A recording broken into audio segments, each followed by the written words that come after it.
करना क्या चाहिए। परीक्षित ने प्रश्न पूछा ही था कि उसी वक्त तत्राभवत् भगवान् व्यासपुत्रो तत्राभवत् भगवान् व्यासपुत्रो तत्राभवत् भगवान् व्यासपुत्रो तत्राभवत् भगवान् व्यासपुत्रो यद्रक्षयागा मठमानो नपेक्ष यद्रक्षयागा मठमानो नपेक्ष अलक्षलिंगो निजलाभतो अलक्षलिंगो निजलाभतो प्रतश्च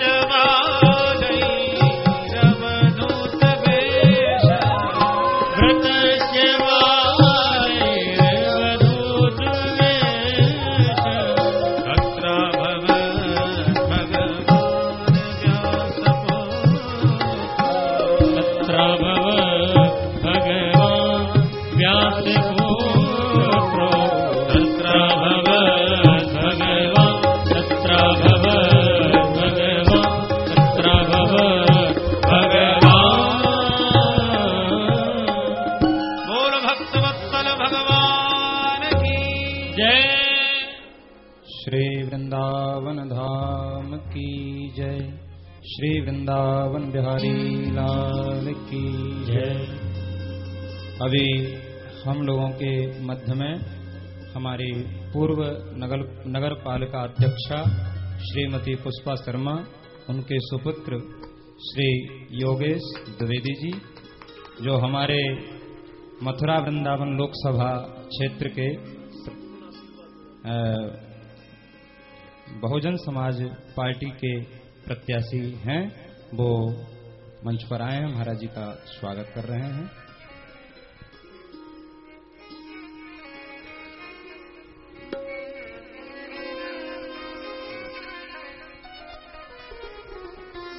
तत्राभवत् भगवान् व्यासपुत्रः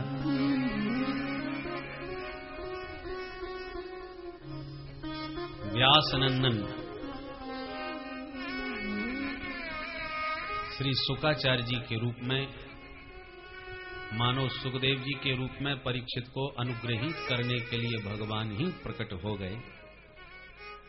ऐसे सुखदेव जी का परमहंस शिरोमणि का दर्शन करके जितने संत थे सब आनंद मग्न हो गए, उठ के खड़े हो गए।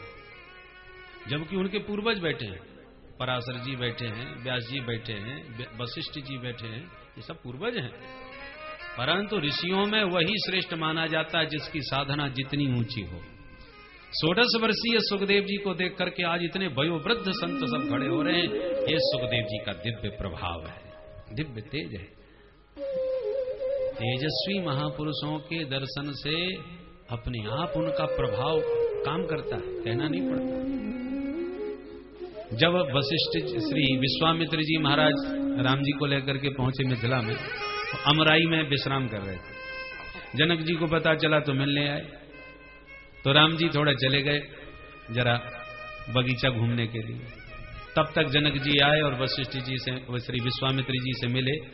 आपस में दोनों का अभिनंदन स्वागत हुआ, मिलना जुलना हुआ और आपस में बैठ के बातें कर रहे थे। सब वयोवृद्ध लोग, बड़े बड़े विद्वान जनक जी के साथ में ऋषि मुनि सब आए थे।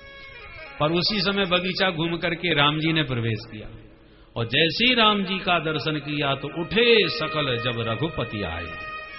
राम जी के प्रभाव को देखकर सब उठ करके खड़े हो गए। जबकि राम जी के सब दादा उनके पिता के तुल्य बैठे थे। जनक जी महाराज जो होने वाले ससुर जी हैं, दशरथ जी के समकक्ष हैं, तो पिता हैं, गुरु जी हैं, वयोवृद्ध सब महापुरुष हैं।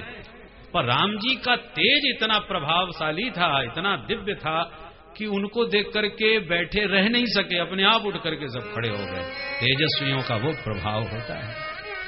तो महाराज सुखदेव जी को देखकर, जो 16 साल के केवल महापुरुष थे, संत थे, पर वो 16 वर्षीय ब्रह्मचारी का दिव्य तेज देख करके वयोवृद्ध महात्मा भी उठ करके खड़े हो गए, भृगु वशिष्ठ आदि। ये सुखदेव जी का दिव्य प्रभाव। परीक्षित ने प्रणाम किया, पूजन किया। सुखदेव जी के आगे पीछे छोटे छोटे स्त्री बालक सब लगे हुए थे और उनका प्रभाव देखकर सब पलायन कर गए, भाग गए। ततो निवृत्ता यवधा स्त्री और भका। परीक्षित ने पूजन करके कहा, महाराज आपसे जैसे संतों का तो स्मरण करने से ही पाप धुल जाते हैं, और साक्षात दर्शन मिल जाए तो फिर तो कहना ही क्या है। बस एक ही बात जानना चाहूंगा, म्रियमाण का क्या कर्तव्य है। परीक्षित के प्रश्न पर मुग्ध हो गए श्री सुखदेव जी महाराज। बरियाने से ते प्रश्न कृतो लोक हितो नृप आत्मविद सम्मत श्रोतव्या परीक्षित, बहुत ही दिव्य तुम्हारे प्रश्न हैं। संसार में मरने वाले तो सब हैं, पर तैयारी कोई नहीं करता।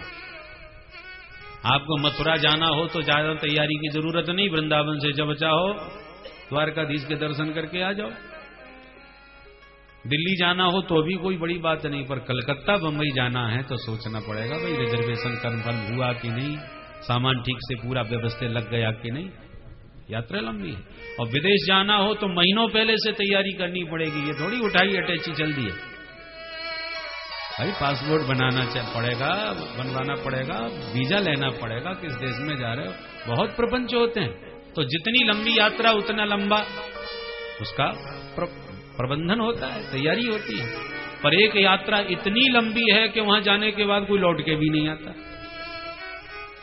कोई 2-4 बार घूम के आ जाए तो पूछ भी लिया जाए कि साहब वहां कैसी यात्रा में परेशानी आती है, जरा बता दो। जो गए सो गए, अनुभव भी कुछ नहीं, पता भी कुछ नहीं, और जाना एक ना एक दिन सबको है उस यात्रा पर। कैसी विडंबना, कोई अनुभव नहीं। शास्त्र ही उसके बारे में बताते हैं, बाकी कोई अनुभवी बताने वाला नहीं।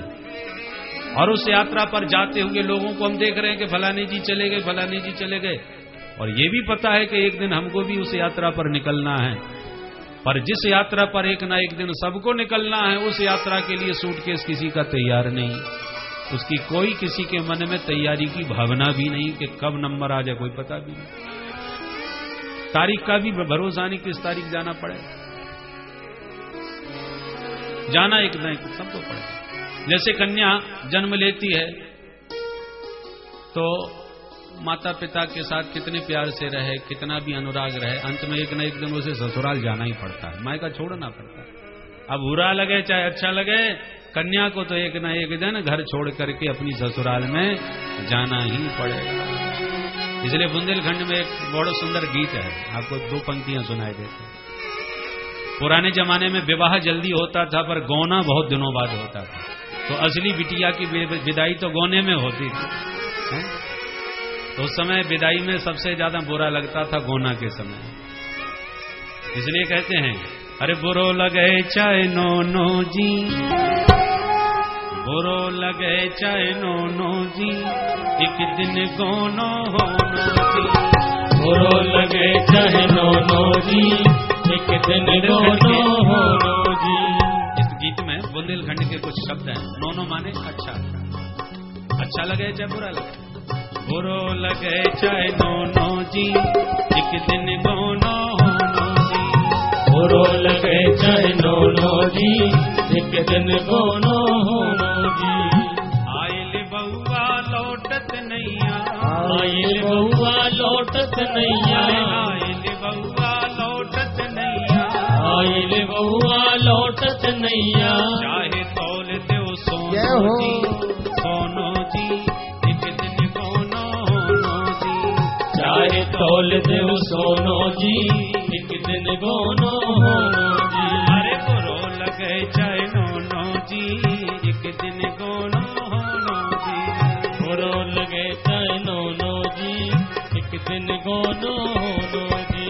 सखी सहेली सब रह जाइए, सखी सहेली सब रह जाइए, सखी सहेली सब रह जाइए, सखी सहेली सब रह जाइए।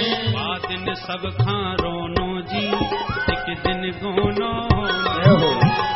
दिन सबका रोनो जी, एक दिन गोनो होनो जी। अरे गोरो लगे चाहे नोनो जी, एक दिन गोनो होनो जी।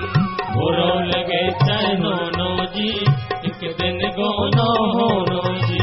कहत कबीर सुनो भई साधो, कहत कबीर सुनो भई साधो, कहत कबीर सुनो भई साधो, कहत कबीर सुनो भई साधो। अरे ले चल होनो जी, गोरो लगे चाहे नोनो जी। अरे ले चल होनो जी, एक दिन गोनो होनो जी। गोरो लगे चाहे नोनो जी, एक दिन गोनो होनो जी। गोरो लगे चाहे नोनो जी, एक दिन गोनो होनो जी। अरे एक दिन गोनो होनो जी, अरे एक दिन गोनो होनो जी। अरे एक दिन गोनो होनो जी, एक दिन गोनो होनो। तो अच्छा लगे चाहे बुरा लगे भैया, एक दिन कन्या को विदा करना पड़ता है। संसार हमारा मायका है और एक दिन ये संसार में जहां हम जन्म लेते हैं सबको एक ना एक दिन यहां से विदा लेनी पड़ती है। तो सुखदेव जी कहते हैं परीक्षित विदा तो सबको लेनी है, पर उसके लिए तैयारी किसी के पास नहीं है। कन्या की विदाई ऐसी थोड़ी हो जाती है, बहुत तैयारी के साथ विदाई करनी पड़ती है। इसलिए इसके प्रति हमें सदैव सावधान रहना चाहिए। परंतु हम लोगों की स्थिति क्या है? निद्रिया ह्रियते नक्तम व्यवायेन च वावयः दिवाचार्थे हया राजन् कुटुंब भरेण वा। दिवाचार्थे हया राजन् कुटुंब भरेण वा। सारा दिन भागा दौड़ी में अर्थ उपार्जन में बीत जाता है, सारी रात सोते सोते बीत जाती है। लक्ष्य की प्राप्ति की ओर हम लोगों का ध्यान ही नहीं, जहां हमें एक ना एक दिन पहुंचना है। वहां पहुंचे बिना जीवन में विश्राम मिलने वाला भी नहीं। गंगा मैया जानती हैं कि सागर को पाकर के ही मुझे विश्राम प्राप्त होगा, इसलिए लक्ष्य सागर है। ऐसी जन्म मरण की इस भव व्याधि से भी विश्राम तभी मिलेगा जब जीवन के उस परम लक्ष्य की प्राप्ति हमें हो जाएगी। पर उसी लक्ष्य की प्राप्ति में हम उदासीन बने रहते हैं, कोई तैयारी नहीं। तस्मात् भारत सर्वात्मा भगवान ईश्वरो हरि श्रोतव्य कीर्तितव्यस्य स्मर्तव्य चेच्छता भयम्। मौत से यदि अभय चाहिए परीक्षित, तो सर्व समर्थ भगवान का आश्रय लिए बिना कोई दूसरा उपाय नहीं।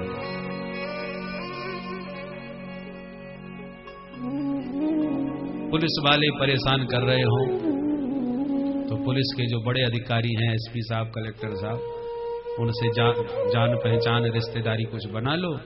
उनसे संबंध बन गया तो पुलिस वाले खुद ही आपके हाथ जोड़ने लगेंगे। बस उन्हें पता पड़ जाना चाहिए कि आप उनके हैं।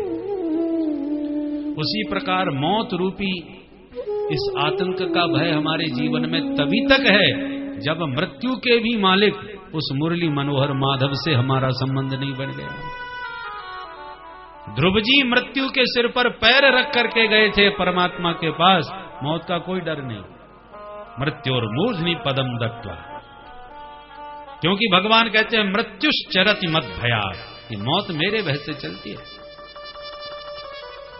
तो मौत का भय सबको है, पर मौत को भी माधव का भय है। और माधव से जब आपका संबंध बन जाएगा तो फिर मौत से किस प्रकार का डरना, कैसा डरना?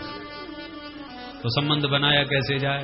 बोले श्रोतव्य, पहले उन्हें सुनो, फिर कीर्तितव्य, फिर उनको गाओ, और फिर स्मर्तव्य, फिर एकांत में बैठ के खूब ध्यान लगाओ। अच्छा, हमारा ध्यान कैसे लगाया जाता है? तो ध्यान की विधि बताइए। पहले 4 बातों का अभ्यास करो।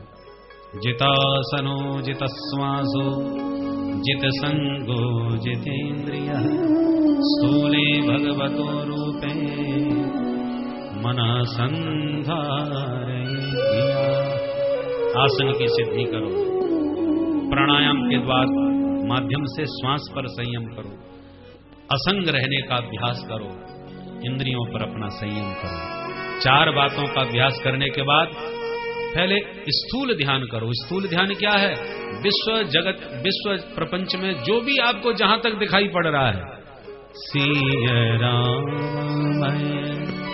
सब जग जान, सिय राम सब जग जान, करम प्रणाम जोर जोग पाई, करहु प्रणाम जोर जोग पाई, सिय राम सब जग जान, सिय राम सब जग जान। पहले जगत में ही जगदीश्वर का ध्यान करो, दर्शन करो, उसके बाद अपने भीतर बैठे हरि का दर्शन होगा। सद्यो मुक्ति क्रम मुक्ति का मार्ग बतलाया, किस कामना से किस देवता की उपासना करनी चाहिए वो अलग अलग विधान बतलाया। फिर सृष्टि के बारे में प्रश्न किया परीक्षित ने, तब सुखदेव जी ने भगवान का ध्यान लगाया और गोविंद का ध्यान लगाते लगाते सुखदेव जी महाराज ने बहुत सुंदर बात कही, मंगलाचरण। तपस्विनो दान परायशस्विनो मनस्विनो मंत्र विदा सुमंगला, क्षेमं न विन्दन्ति विना यदर्पणम्, तस्मै सुभद्रा श्रवसे नमो नमः। कोई कितना भी बड़ा तपस्वी हो, तेजस्वी हो, यशस्वी हो, मनस्वी हो, मंत्रवेत्ता ऋषि हो, पर क्षेमम न विन्दन्ति बिना यदर्पणम, जब तक वह भगवान के चरणों में अपना समर्पण नहीं करेगा तब तक कभी कल्याण होने वाला नहीं। इसलिए साधना करो, पर साधना का भी अभिमान हमारे भीतर न जगे, इसलिए प्रभु की कृपा से हमेशा जुड़े रहो। शून्य में बड़ी ताकत होती है। एक के आगे शून्य रख दिया तो एक की संख्या सीधी 10 गुनी 10 हो गई, दूसरा शून्य लगाया तो 10 के बाद सीधे 100 हो गए। हर शून्य संख्या को 10 गुना आगे बढ़ा देता है।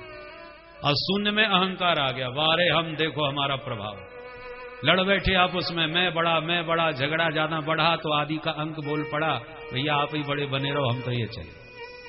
अब आदि में से अंक खिसक गया, बोलो शून्य क्या बचा? कितने भी शून्य लगा लो, यदि आदि में अंक नहीं खड़ा है तो सारे शून्य बर्बाद, बेकार। और अंक के साथ यदि जोड़ा हुआ है तो हर शून्य 10 गुना ताकत के साथ आगे बढ़ता है। ऐसे ही राम नाम को अंक है, सब साधन है शून्य, अंक गए कछु हाथ ना, अंक रहे 10 गुण्य। तो राम जी की कृपा के अंक से जुड़े रहोगे तो हर साधन 10 गुना आगे बढ़ेगा, अन्यथा साधन के अभिमान में बड़े बड़े राजा नरक जैसा महादानी गिरगिट योनि में चला गया। ये दान का अभिमान ने गिरा दिया। जो कहता है कि आकाश के तारे गिन लो पर मेरी गायों की गिनती नहीं कर सकता, इतनी गायों का दान किया है, इतना बड़ा दानी गिर गया। दान परायशस्विनो, इसलिए कोई भी हो गिरते देर नहीं लगती। ऐसे सुभद्र स्रव, सुभद्र स्रव का मतलब सुभद्रम मंगलम स्रवो यस्य, जिसका यश श्रवण करने से जीव का सब प्रकार से मंगल हो जाए, ऐसे भगवान सुभद्र स्रव के चरणों में बारंबार प्रणाम। देखो, और किसी का यश कितना भी गाओ, कितना भी सुनो, कुछ नहीं मिलने वाला। राजा महाराजाओं के, बहुत बहुत बड़े बड़े अधिकारियों के आप गीत गाने लगो, आजकल तो महाराज ना जाने किस किस के चालीसा बन गए। लोग रिझाने के लिए सब कुछ बनाते हैं, कविताओं में खूब रिझाते हैं। बहुत ज्यादा होगा, पुरस्कार मिल जाएगा, कुछ सम्मान मिल जाएगा, बस मंगल नहीं होने वाला, कल्याण नहीं होने वाला। और भगवान का जो यश है श्रवण मंगलम, गोपियों ने कहा है, उस यश के श्रवण मात्र से ही जीव का मंगल हो जाता है। इसलिए सुभद्र श्रव से, जिनका यश श्रवण करने वाले का सर्वथा मंगल हो जाए, वो भगवान सुभद्र श्रव है। बहुत सुंदर मंगलाचरण करके सुखदेव जी ने सृष्टि के बारे में बहुत विस्तार से बताया है। यहां संकेत में ही बता रहे हैं, भगवान नारायण के नाभि कमल से ब्रह्मा जी ने चारों दिशाओं में देखने की इच्छा प्रकट करी तो चतुरानन हुए। कमल दल में प्रविष्ट होकर के बहुत अनुसंधान किया, पर कुछ समझ में नहीं आया कि मेरा जन्म देने वाला कौन है। 2 अक्षर कान में टकराए तब ब्रह्मा जी ने कठोर तप किया और तपस्या के प्रभाव से भगवान का दिव्य दर्शन हुआ, और उस दर्शन के द्वारा भगवान ने 4 श्लोकों में दिव्य ज्ञान दिया। इसको कहते हैं चतुश्लोकी भागवत। इसका खूब नित्य पाठ करना चाहिए।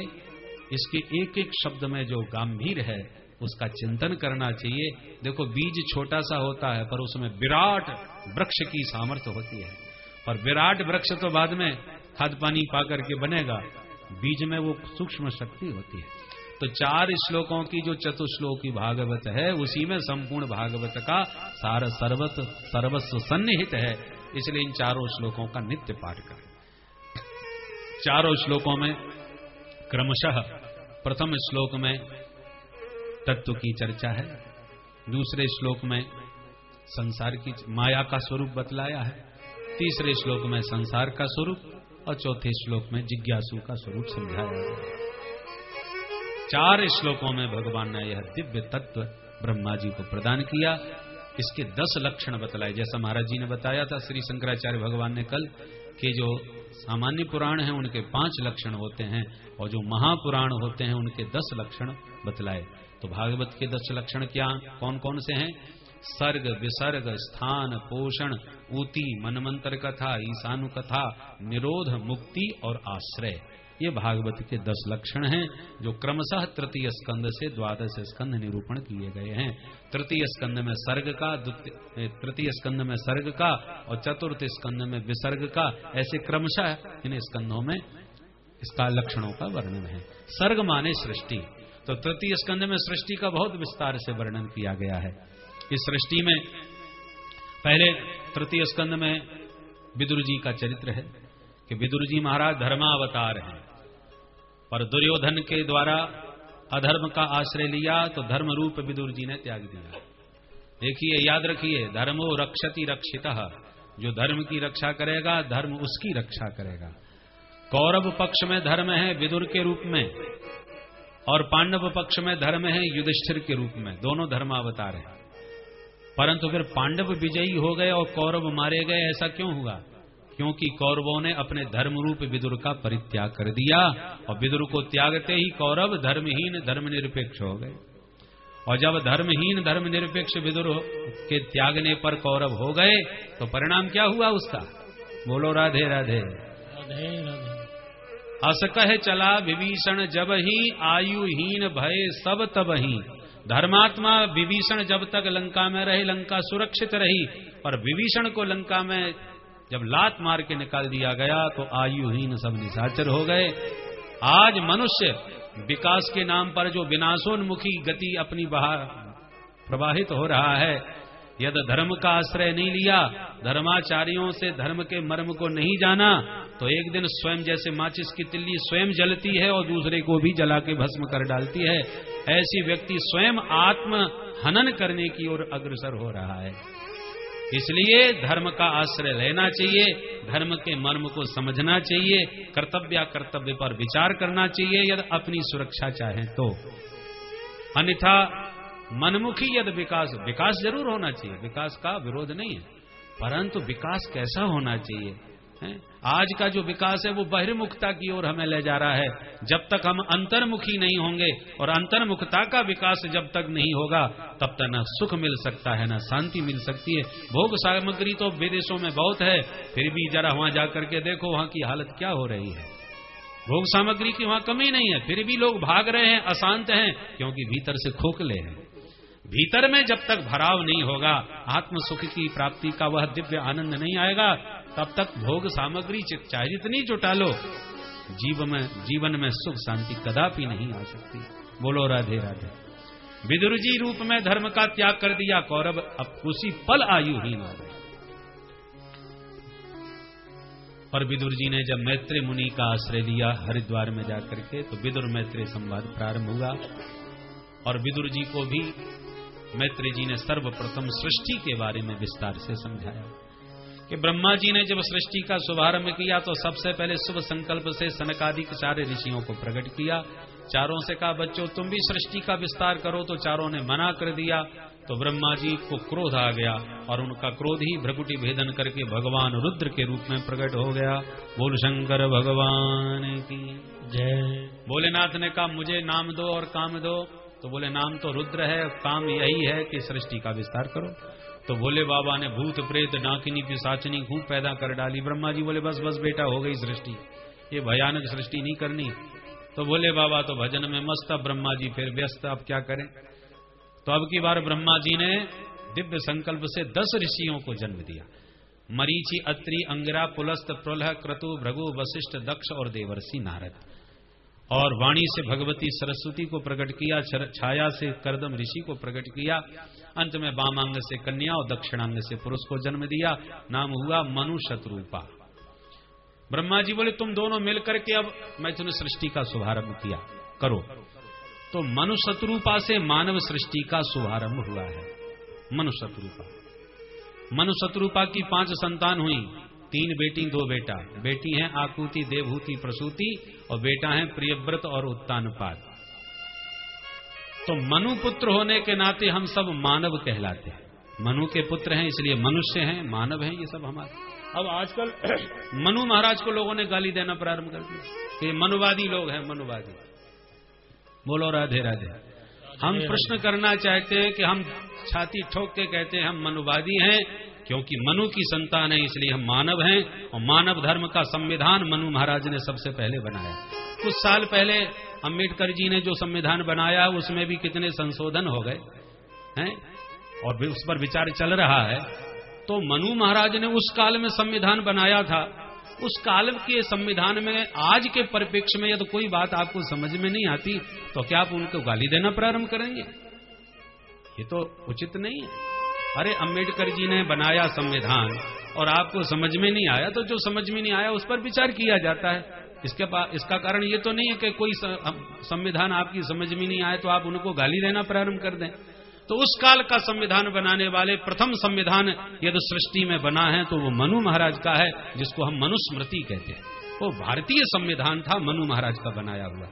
पर उस संविधान का पालन कैसे किया जाए, उसका पालन कैसे करना चाहिए, इसके लिए भगवान श्री राघवेंद्र रघुनंदन रामभद्र के रूप में प्रकट हुए और मनु के संविधान के अनुसार प्रभु राम जी का आचरण हुआ। कोई कहना चाहे कि धर्म का स्वरूप क्या होता है, बोले रामो विग्रहवान धर्मः, राम जी साक्षात धर्म के विग्रह हैं। राम जी ने जो किया है वही मानव धर्म है, वही मनु का संविधान है। संविधान की समझ यदि सबको नहीं है तो राम जी का चरित्र का आजकल नगर नगर में रामलीलाएं हो रही हैं। तो रामलीला का मतलब क्या है कि राम जी के चरित्र के माध्यम से मनु महाराज का संविधान हम लोग समझ सकें कि मानव जीवनोचित कार्य कैसा होना चाहिए। जो मनु महाराज को गाली देते हैं, हमारा प्रश्न है यदि हम तो मनुवादी हैं क्योंकि मानव हैं, परंतु यदि आप मनु महाराज को नहीं मानते और उनकी संतान अपने को नहीं मानते तो आप अपने को क्या मानव मानेंगे? क्योंकि यदि आप अपने को मानव कहेंगे तो आप भी मनुवादी बन जाएंगे।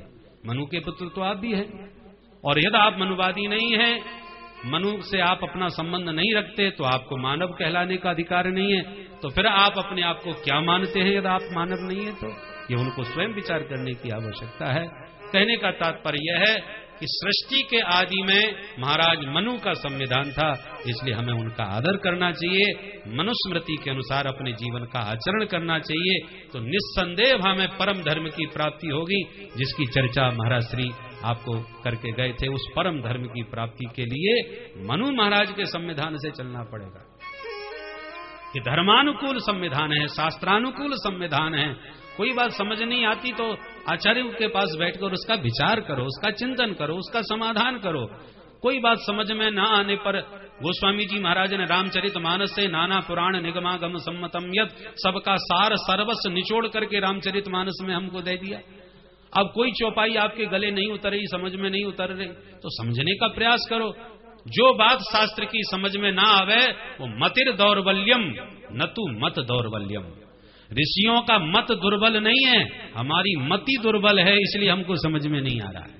पर मति का दौर्बल्य हम समझते नहीं और मत पर हम अंगुली उठा करके ऋषियों पर अनेक प्रकार की मनमुखी टिप्पणी करने लग जाते हैं। ये हमारी मति की दुर्बलता है, हमारी मानसिकता की कंगालगी है।